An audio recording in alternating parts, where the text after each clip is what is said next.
আচ্ছা, আজকের পড়া শুরু করার আগে আগের দিনে কি এইচডব্লিউ ছিল দেখাও দেখি। আগের দিন তো কিছু হোমওয়ার্ক ছিল না। এইচডব্লিউ ছিল না? মিথ্যে কথা বলছো। না, মিথ্যে কথা কেন বলবো? আগের দিন তো আপনি 5 মিনিট আগে চলে গেছিলেন, সেই জন্য এইচডব্লিউ দেননি। দিনই আগের দিন আমি বলে গেলাম 15 ঘরের নামটা মুখস্থ করে লিখে রাখবে, সেটাই এইচডব্লিউ দিনই আমি। ও, 15 ঘরের নামটা আমার তো মুখস্থ হয়নি, আমি করতে পারিনি এইচডব্লিউ। হ্যাঁ, তো নামটা মুখস্থ করতেই তো এইচডব্লিউ ছিল, তাহলে বলো এইচডব্লিউ হয়নি। মিথ্যে কথা বলছো কেন? বলো এইচডব্লিউ হয়নি। না, এইচডব্লিউ হয়নি।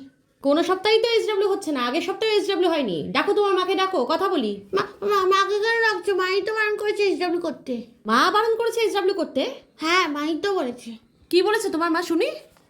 মা বলেছে আন্টি ঠিক করে পড়াতে পারছে না, তোকে আমি অন্য আন্টির কাছে ভর্তি করে দেবো। এবার আমি তো জানি না এই সপ্তাহে আপনি পড়াতে আসবেন, আমি তো জানতাম এই সপ্তাহে আমি নতুন আন্টির কাছে চলে যাব। আচ্ছা ঠিক আছে, এখনো তো তুমি নতুন আন্টির কাছে যাওনি, তাহলে আবার হোমওয়ার্কটা কেন করনি? আমি তো ভেবেছি এই সপ্তাহে যদি নতুন আন্টির কাছে চলে যাই তাহলে এই হোমওয়ার্ক করাটা বেকার হয়ে যাবে না, সেই জন্যই তো করিনি। हे प्रभु, পড়াশোনা কোনোদিন বেকার हे যায় না, মনে हरि রাখবে। राम कृष्ण जगन्नाथ प्रेमानंदी।